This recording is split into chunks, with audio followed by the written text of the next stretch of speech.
आवेशन की जो दूसरी विधि है स्पर्श या चालन विधि। तो इससे किस प्रकार से वस्तु आवेशित होती है। स्पर्श या चालन का मतलब होता है कांटेक्ट। तो इसके लिए अपन क्या करते हैं, इस विधि में सपोज करो कि कोई दो चालक है, एक ये और दूसरा ये वाला। दोनों को अगर कांटेक्ट किया जाए, एक दूसरे को स्पर्श करवाया जाए, तब क्या होता है, जैसे मान लो ये वाली वस्तु है आवेशित वस्तु। यह जो वस्तु है आवेशित, चाहे धनावेशित मान लो या ऋणावेशित। तो इसमें इस तरीके से अपन ने मान लिया कि ये वस्तु है धनावेशित वस्तु, और ये वाली जो वस्तु है ये है अनावेशित। ये पहले क्या थी, अनावेशित। कॉन्टेक्ट से पहले ये थी अनावेशित, जब तक इसको कांटेक्ट में नहीं रखा जाता। अब कांटेक्ट में जब ये वस्तु आती है, एक के कांटेक्ट में बी वाली,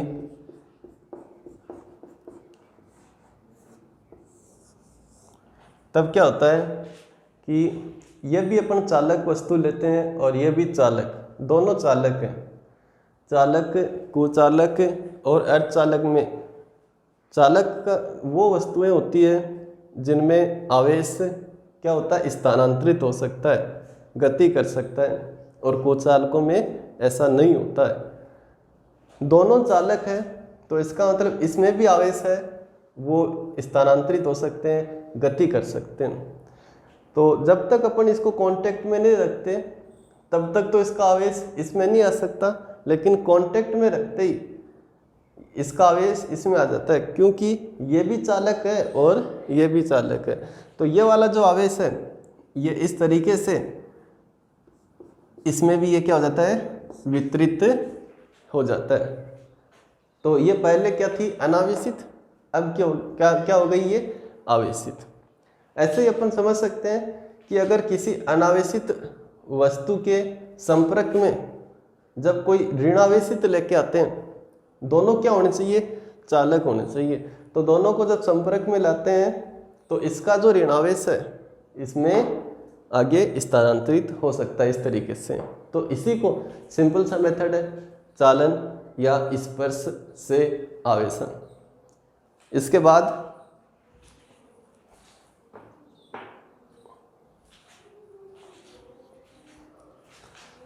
इसमें एक और अपन ध्यान रख सकते हैं कि जब ये प्रक्रिया अपन करते हैं तो इनको कुचालक स्टैंड पर रखा माना जाता है कि ये ऐसे कुचालक स्टैंड है, तभी यह संभव होगा।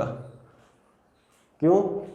क्योंकि नहीं तो ये क्या हो जाएगी, भूसंपर्कित हो जाएगी। भूसंपर्कित मतलब पृथ्वी से ये जुड़ जाएगी, और जो आवेश है वो किस में चला जाता है, पृथ्वी में। इसीलिए इसको अपन किस में रखते हैं, कुचालक स्टैंड। ये जो भी स्टैंड है ये कैसे है, कुचालक स्टैंड। इसके बाद में अब तीसरा जो मेथड है जिसको अपन कहते हैं प्रेरण।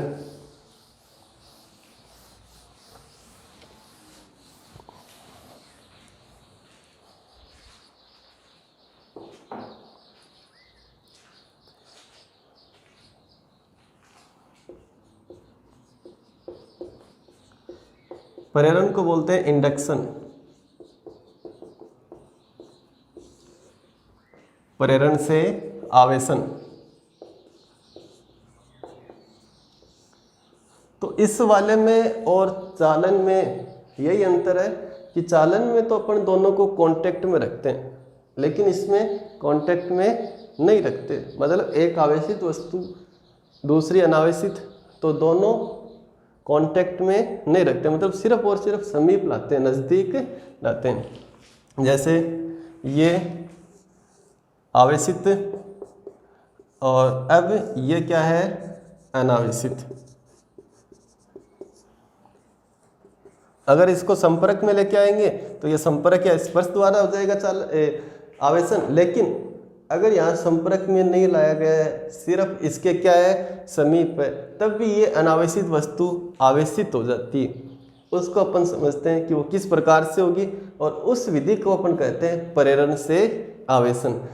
तो इसके लिए अपन इस तरीके से मान लो, ये तो कुचालक स्टैंड है नीचे, और इस कुचालक स्टैंड पर ये जो वस्तु है ये अनावेशित वस्तु रखी हुई है, ठीक है। अब इसके समीप कोई भी, चाहे धनावेशित हो या फिर ऋणावेशित, कोई आवेशित छड़ अपन इसके समीप लाते हैं। ध्यान रखना है स्पर्श में नहीं होती है ये। जैसा ही अपन इसके समीप लाते हैं ये, तो इसमें यह जो अनावेशित है, अनावेशित होने का मतलब इसमें जो आवेश, धनावेश और ऋणावेश, जितना धनावेश है उतना ही क्या है, ऋणावेश है। यहाँ ये जो ऋणावेश है इसमें उपस्थित धनावेश को अपनी ओर क्या करेगा, आकर्षित करेगा।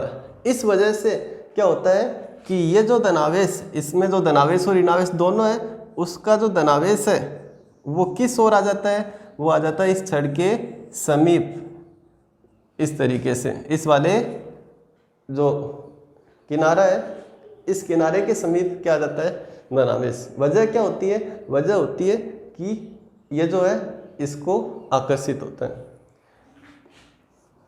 ये कुचालक स्टैंड, और जो ऋणावेश है वो प्रतिकर्षित होकर दूर जाने की कोशिश करेगा, मतलब दूसरे ओर आ जाएगा ये। अब इसके बाद में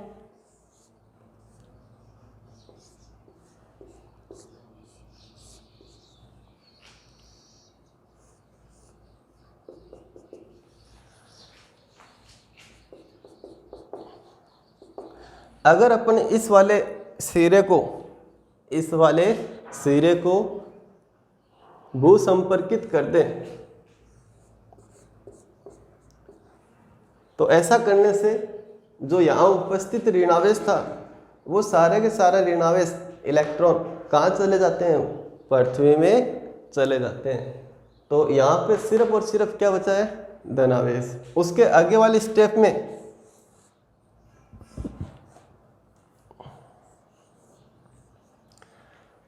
अगर अब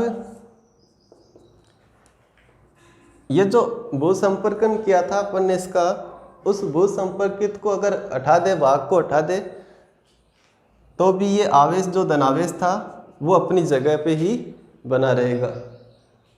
और लास्ट स्टेप में इस वाले ऋणावेशित जो छड़ है उसको भी अगर हटा लिया जाए, तो ये जो धनावेश है ये इस पूरे भाग में एक समान रूप से फैल जाता है। क्यों?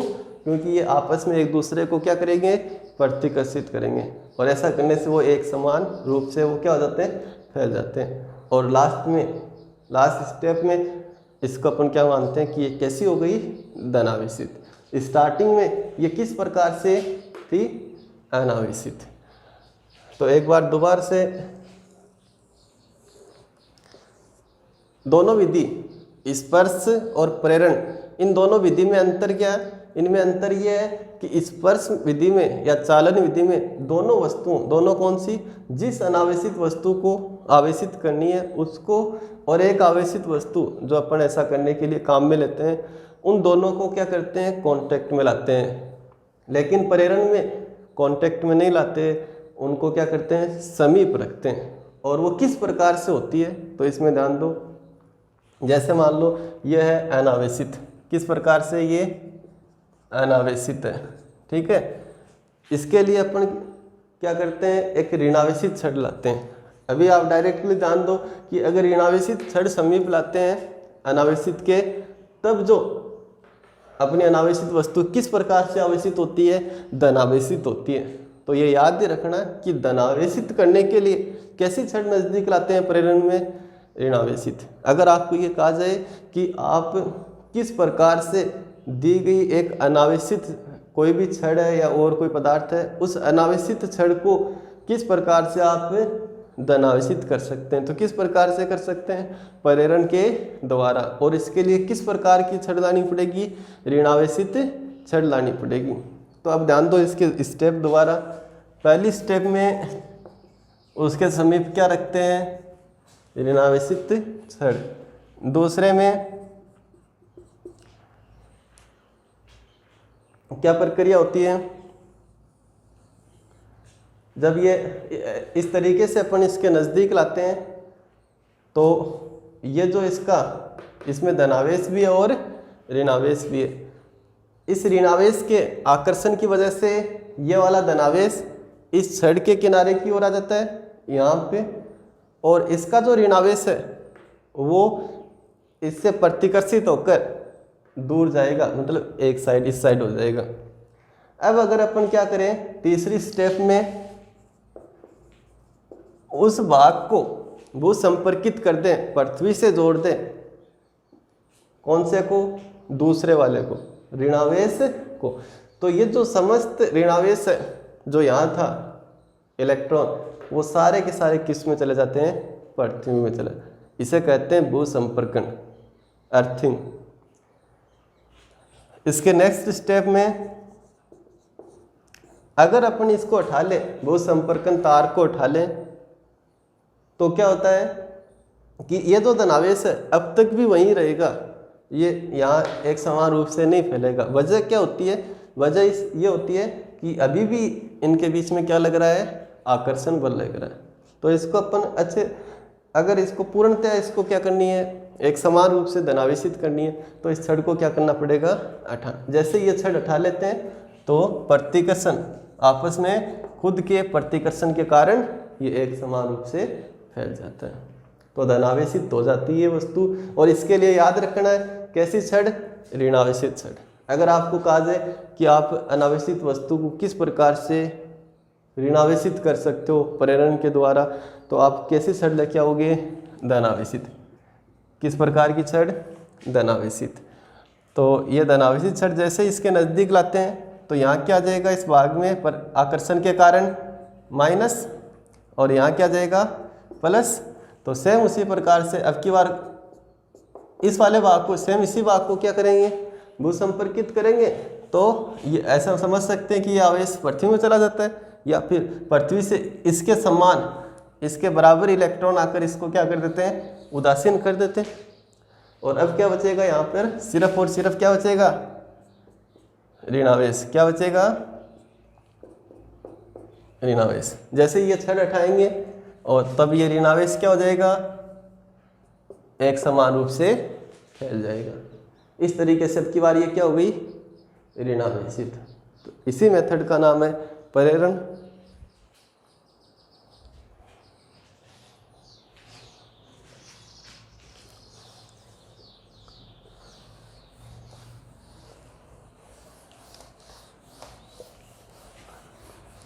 अब एक कॉमन सा क्वेश्चन जो अपन समझने जा रहे हैं,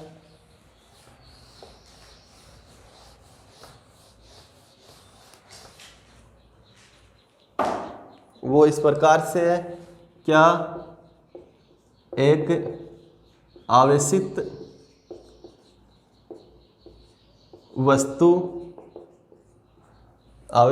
चाहे वो धनावेशित हो चाहे ऋणावेशित, क्या एक आवेशित वस्तु किसी अनावेशित वस्तु को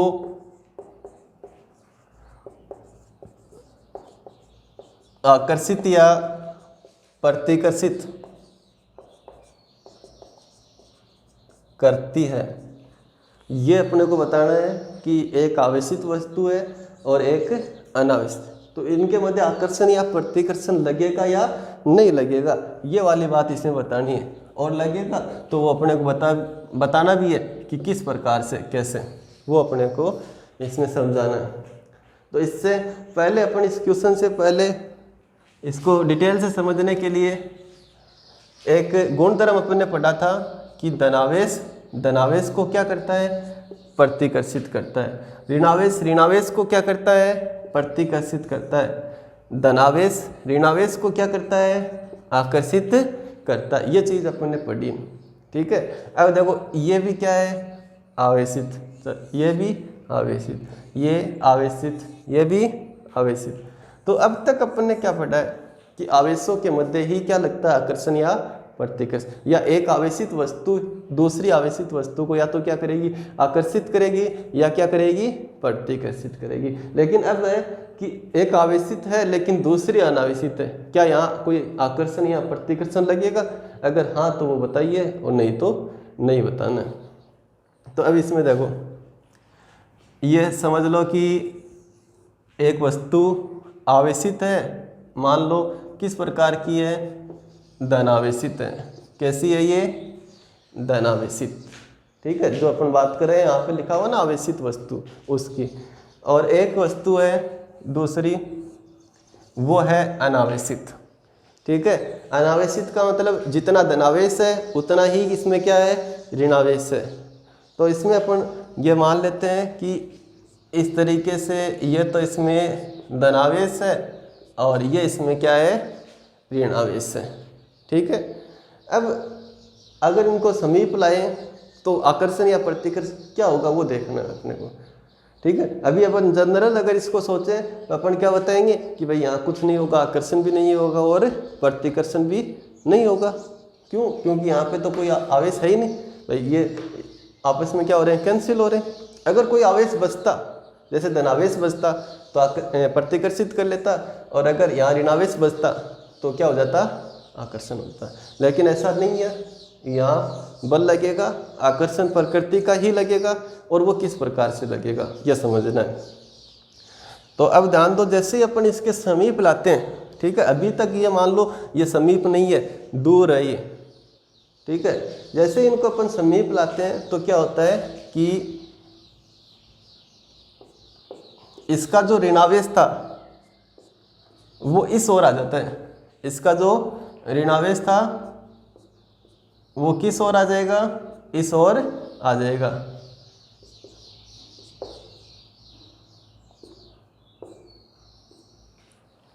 क्यों आ जाएगा इस ओर? प्रेरण की वजह से। भाई ऐसा क्यों हुआ? ये जो बराबर इसका धनावेश था, ऋणावेश था, ये ऋणावेश इस साइड क्यों आया है? क्यों आया ये? प्रेरण की वजह से आया है क्या? ये प्रेरण की वजह से नहीं आया ये किसकी वजह से आया? आकर्षण बल की वजह से आया। क्यों? क्योंकि ये जो धनावेश है ये इसके ऋणावेश को या फिर धनावेश को किसको आकर्षित करेगा? ऋणावेश को। तो ऋणावेश को आकर्षित करेगा तो ऋणावेश तो इसके समीप आने की कोशिश करेगा, या ठीक है। धनावेश को ये क्या करेगा? ये धनावेश प्रतिकर्षित करेगा, तो ये धनावेश क्या होगा? दूर जाने की कोशिश करेगा, तो ये इस साइड आएगा। बाहर तो नहीं जा सकता। अगर बाहर कोई चालक होता यहाँ पर तो ये बाहर भी जा सकता था, लेकिन अभी ये लास्ट यहाँ रहेगा और ये यहीं पे रहेगा, आकर्षण की वजह से, ठीक है। अब यहाँ ध्यान दो कि ये जो धनावेश है, ठीक है, और मान लो कि ये जो धनावेश सारा का सारा कहाँ व्यवस्थित हो गया? यहाँ पे, क्योंकि भाई आकर्षण तो ये भी करेगा ऋणावेश, ठीक है। तो इस पॉइंट पर मान लेते हैं, तो इस पॉइंट पर और ये ऋणावेश, ये वाली दूरी अपन r1 मान लेते हैं। कितनी दूरी मान ली? r1। और ये वाली जो दूरी है, ये दूरी क्या मान ली? r2। मतलब क्या हुआ कि इस ऋणावेश और ये जो पूरा धनावेश है, इनके बीच की दूरी कितनी है? r1। और इसके धनावेश और इसके धनावेश के बीच की दूरी कितनी है? r2। अच्छा, इस दूरी पर यहाँ इसके लिए तो क्या, कौन सा बल लगेगा? आकर्षण। और इसके लिए कौन सा बल लगेगा? प्रतिकर्षण। अब आपको ये बताना है कि कौन सा बल ज़्यादा है, आकर्षण ज़्यादा है या प्रतिकर्षण? जो बल ज़्यादा होगा वही प्रभावी होगा, वही इसका क्या होगा? प्रभावी बल होगा। तो यहाँ ध्यान दो, कौन सा बल ज़्यादा होना चाहिए? तो यहाँ आकर्षण बल ज़्यादा है। क्यों है आकर्षण बल ज़्यादा? तो आवेशों के मध्य लगने वाला जो बल होता है, आवेशों के मध्य लगने वाला बल, जैसे इसको Q1 आवेश मान लिया और इसको Q2 आवेश, Q1 और Q2, ठीक है। बीच की दूरी कितनी है? R1, ठीक है। अब अगर ये दूरी कम है, अगर ये दूरी क्या है, कम, तो ये बल क्या होगा, अधिक। तो दूरी कौन सी कम है, R1 कम है या R2 कम है, R1। तो यहाँ लिखेंगे भाई R1 क्या है, कम है। तो R1 कम है किससे, R2 से। इसीलिए क्या होता है, इसीलिए क्या होता है, आकर्षण बल जो है वो यहाँ पर ज़्यादा है, किसकी वजह से, आकर्षण बल ज़्यादा है किससे, प्रतिकर्षण से। जैसे एक एग्जांपल से समझो कि दूरी कम है लेकिन आकर्षण बल तो ज़्यादा है, मान लो 15 है, यहाँ प्रतिकर्षण बल है कम, कितना, मान लो 8। तो ये 15 है और ये 8 है, टोटल बल कौन सा बचा, आकर्षण, कितना बचा, 7। तो परवायु बल कौन सा होगा, आकर्षण। अतः आकर्षण बल लगेगा, कौन सा लगेगा, आकर्षण बल लगेगा। ये इस तरीके से आ गया होगा समझ में।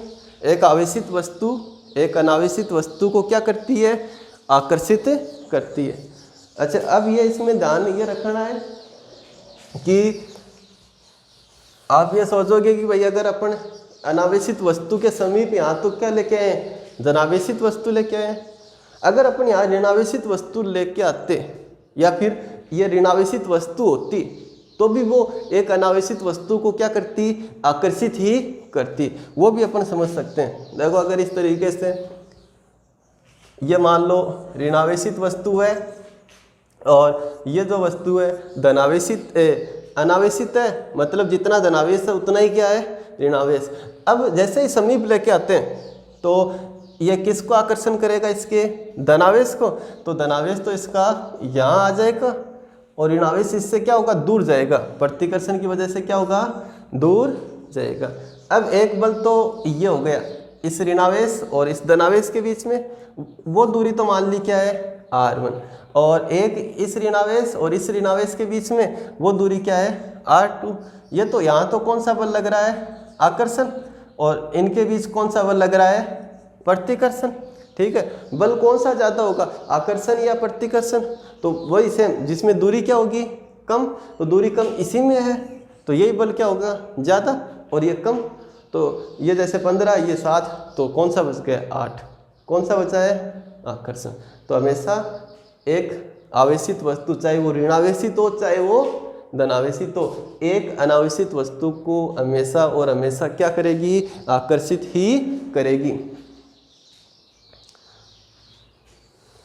इसका एक उदाहरण जैसे अपन समझ सकते हैं, इसके पहले वाले जो वीडियो थे उसमें बताया था कि अगर अपन प्लास्टिक की जो कंघी होती है उसको अपन बालों में जब रगड़ते हैं, सूखे बालों में, तब क्या होता है, वो कागज़ के छोटे कणों को अपनी ओर या कागज़ के छोटे टुकड़ों को अपनी ओर आकर्षित करती है।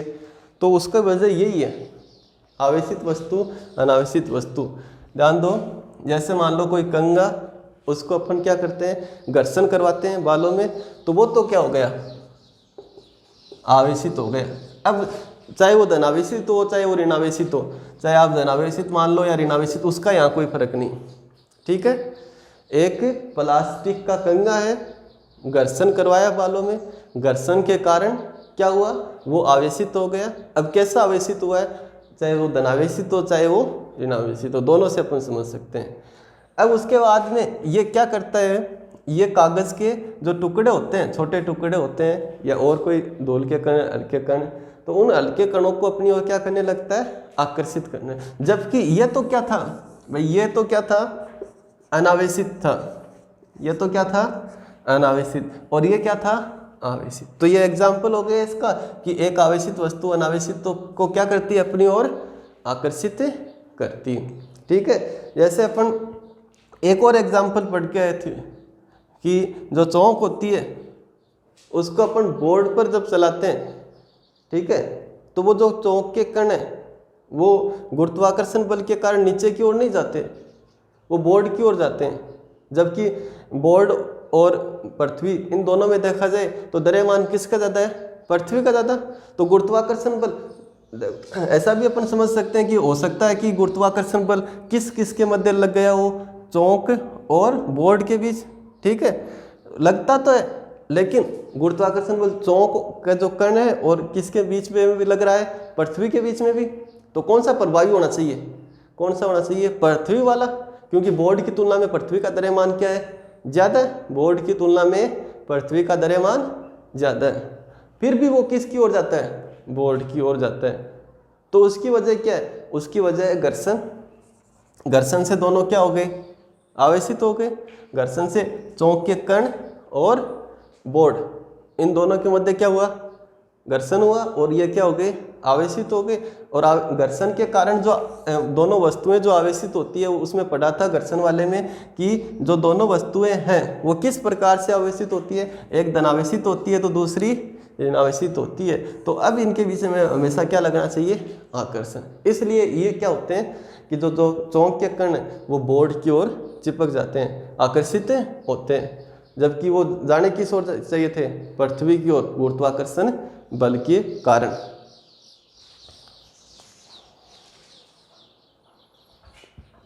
अब इसके बाद में इस चैप्टर का जो लास्ट टॉपिक है वो है विद्युतदर्शी, जिसको अपन कहेंगे इलेक्ट्रोस्कोप। विद्युतदर्शी या इलेक्ट्रोस्कोप। एक और टॉपिक इसमें लास्ट में जोड़ा गया है, सबसे लास्ट में, वो इसमें नहीं पढ़ेंगे। वो तीसरा जो लेसन अपना, तीसरे लेसन में उस टॉपिक के बारे में पढ़ेंगे, तीसरे लेसन में, ठीक है। क्योंकि उससे संबंधित उसी से आगे दो टॉपिक और है, तो वो जब अपन पढ़ेंगे दो टॉपिक तो दोबारा से इसको पढ़ना पड़ेगा, इसलिए इसको छोड़ रहे हैं और वहीं पे पढ़ेंगे। अभी इसका लास्ट टॉपिक वो है इलेक्ट्रोस्कोप।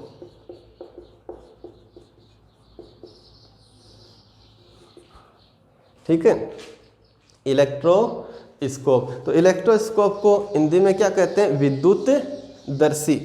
इलेक्ट्रोस्कोप को हिंदी में कहा जाता है विद्युतदर्शी। ठीक है, तो क्या होती है विद्युतदर्शी, तो ये आपको समझ में आएगा। इससे पहले इसका एक प्रकार अपन पढ़ते हैं, एक प्रकार सिलेबस में जोड़ा हुआ है भाई। इलेक्ट्रोस्कोप जो है वो कई प्रकार के हैं, उनमें से एक प्रकार अपने सिलेबस में, ठीक है, उसी के बारे में अपन सिर्फ पढ़ेंगे। और वो है, वो जो इसका प्रकार है एक, वो है गोल्ड लीफ इलेक्ट्रोस्कोप, मतलब स्वर्ण पत्ती या पत्थर और विद्युतदर्शी। ठीक है, इसमें दो सोने की पतली पत्तियां होती है, ठीक है, लीफ जिसको अपन बोलते हैं। इसकी संरचना अपन बनावट बिल्कुल से सरल बनावट है इसकी, सरल ही इसकी क्रियाविधि है। तो वो अपन समझते हैं किस प्रकार से। तो इसकी बनावट में एक कांच का एक पात्र होता है, बोतल होती है, ठीक है, और उसका जो यहाँ इस ढक्कन पे, यहाँ पे इसको इस तरीके से बंद किया जाता है, जिसको अपन बोलते हैं कॉर्क की सहायता से इसको बंद करते हैं। ठीक है, और ये एक कोई धात्विक छड़ होती है इसमें,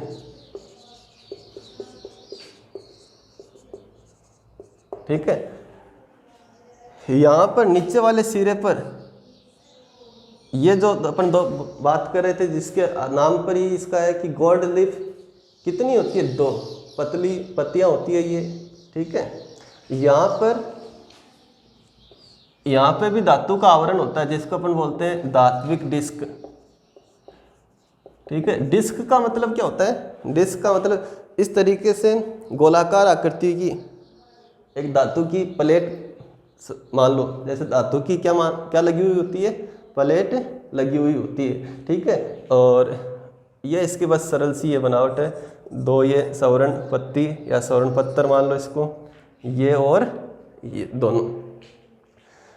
अब इसकी क्रियाविधि ध्यान दो, यहाँ पर अपन कोई अगर आवेशित, चाहे धनावेश हो चाहे ऋणावेश हो, ठीक है, ये चालक है भाई, धातु की है तो क्या है ये चालक है। और ये भी धातु की है तो चालक है। तो यहाँ कौन सी विधि से? चालन विधि, स्पर्श विधि से। ठीक है, तो स्पर्श विधि से जैसे इसको अपन इसके स्पर्श करते हैं, टच करते हैं, तो ये जो धनावेश है वो चालन विधि से यहाँ ऐसे वितरित हो जाते हैं, चालन विधि से इस प्रकार से वितरित हो जाता है। और यह भी क्या है? धातु ही है, तो यहाँ भी क्या होता है? आवेश से वितरित हो जाता है। समझ आए? तो अब जैसे ही इस पर ये अपन संपर्क में लाते हैं ये छड़, धात्विक छड़, तो ये इस तरीके से ये धनावेश फैलता है और ये धनावेश जैसे ही वितरित होता है तो ये दोनों पत्तियां जो है ये फैल जाती है। क्यों फैल जाती है? पहले की बजाय क्यों फैल जाती है? पहले ये यहाँ कोई आवेश नहीं था, अब यहाँ पे क्या दोनों पत्तियों पे क्या आ गया? धनावेश आ गया। इस पे भी धनावेश और इस पे भी धनावेश। धनावेश के मध्य क्या होता है? प्रतिकर्षण होता है, तो प्रतिकर्षण की वजह से ये फैल जाती है। ठीक है, तो अपन ये कह सकते हैं कि विद्युतदर्शी क्या होती है?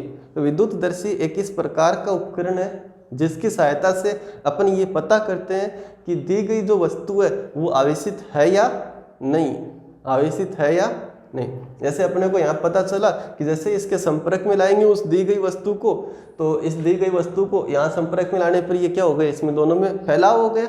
इसका मतलब ये क्या है? आवेशित है। ऋणावेश में भी ऐसा ही होता है, ऋणावेश में भी क्या होता है? ऐसा ही होता है। जैसे ही यहाँ ऋणावेशित प्लेट लेके आएंगे, छड़ लेके आएंगे, वो ऋणावेश ऐसे चालक है ये, तो चालन विधि से ऐसे यहाँ फैल जाएगा, यहाँ भी आएगा और यहाँ भी आएगा, और उसकी वजह से क्या होगा? इनमें फैलाव होगा, प्रतिकर्षण होगा। जैसे ही फैलाव होगा तब अपन कहेंगे कि ये जो छड़ थी जो अपने को दी गई थी चेक करने के लिए वो आवेशित है। वो क्या है? आवेशित है। तो यही इसी वजह से यही इसकी परिभाषा होती है। इसी के लिए अपन काम में लेते हैं विद्युतदर्शी को।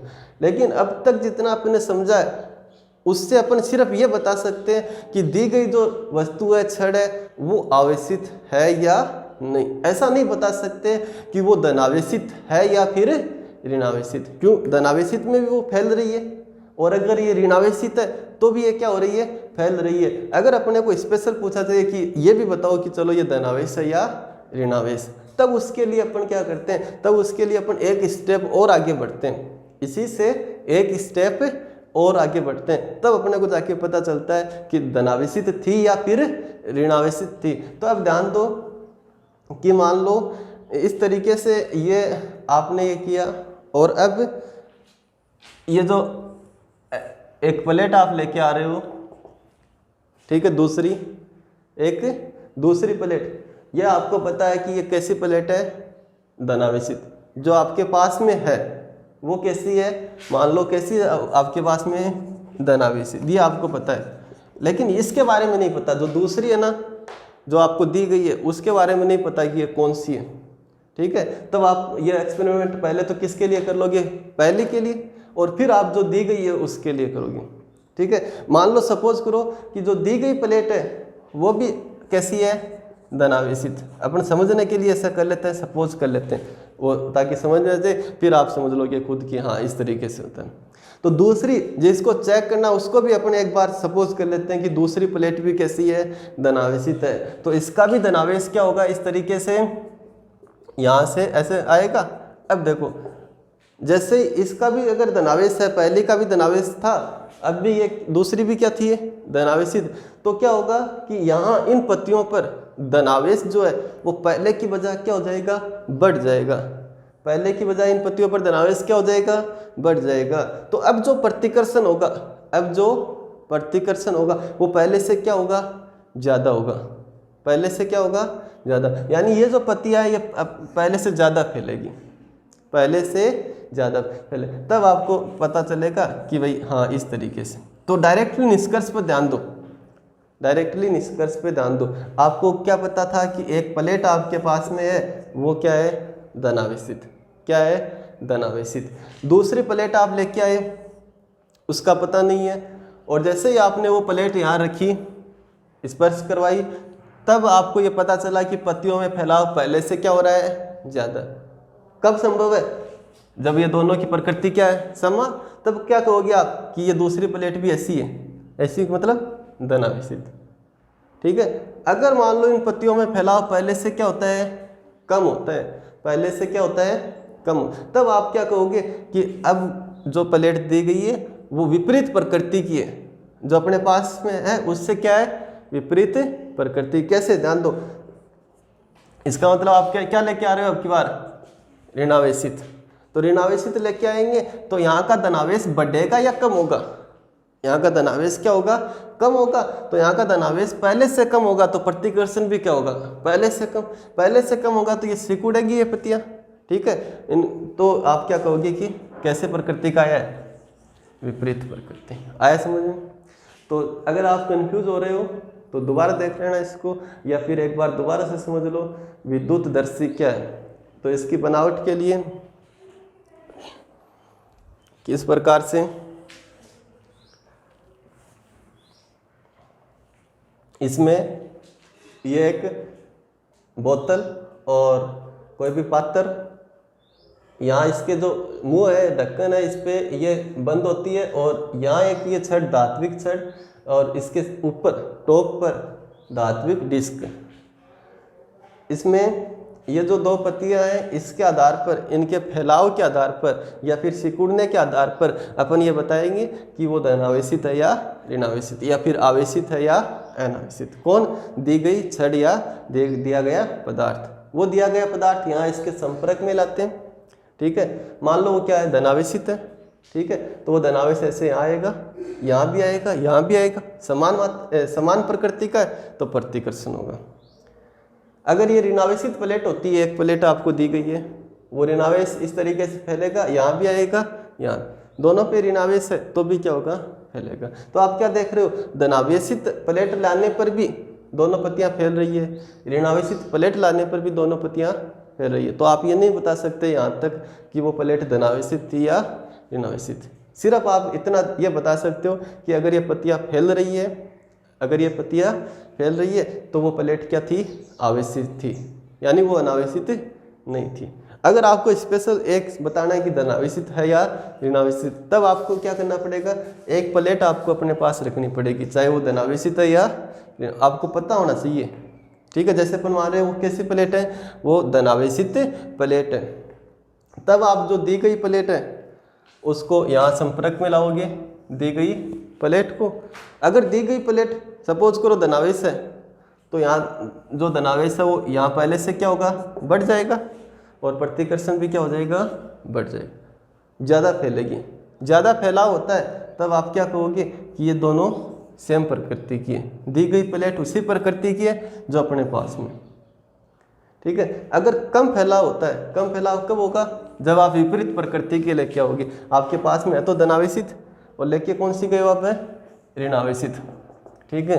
तो वो जो ऋणावेश यहाँ से यहाँ आएगा तो इसके जो धनावेश को पहले से क्या कर देगा, कम कर देगा, पहले से कम कर देगा, तो ये क्या होगी, सिकुड़ेगी, इनका फैलाव कम होता है, ठीक है। तब आप कहोगे कि जो दी गई प्लेट है वो विपरीत प्रकृति की। तो इस तरीके से ये जो लेसन अपना ये कंप्लीट होता है, और उसके बाद में अपन कल स्टार्ट करेंगे जो सेकंड जो चैप्टर है अपना, वो वाला।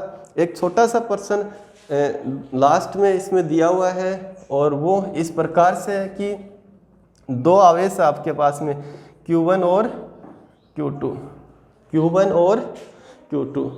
अब इसमें आपको ये कहा गया है कि यदि Q1 into Q2 greater than 0, तो इन आवेशों के मध्य लगने वाला जो बल है उस बल की प्रकृति क्या होगी, ये ज्ञात करना। दो आवेश है, एक क्या है Q1, एक क्या है Q2। इनमें आपको साथ में क्या दिया हुआ है, Q1 इंटू Q2 का मान क्या दिया हुआ है, 0 से ज़्यादा दिया हुआ है। आपको बताना है बल की प्रकृति, मतलब आकर्षण, बल की प्रकृति का मतलब आकर्षण या प्रतिकर्षण, कौन सी प्रकृति का बल लगेगा इनके मध्य, कौन सी प्रकृति का बल लगेगा। तो ध्यान दो कि ये दो आवेश जो आपको दिए गए हैं Q1 Q2, इनका गुणनफल 0 से ज़्यादा है।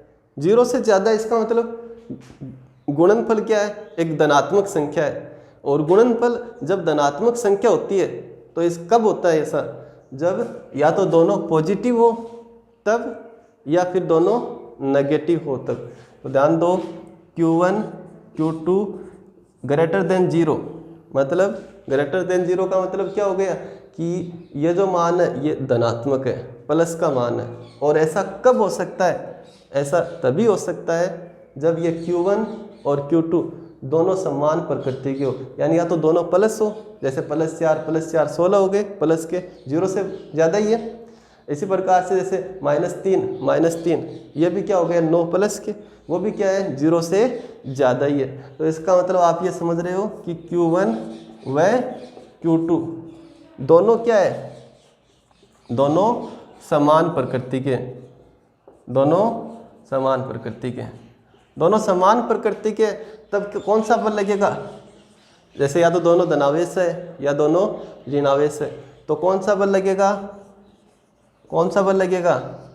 प्रतिकर्षण बल। ऐसे ही एक और इसका विपरीत क्वेश्चन, जैसे ये क्वेश्चन आप नोट कर लेना कॉपी में। एक और क्वेश्चन इसी प्रकार का सेम,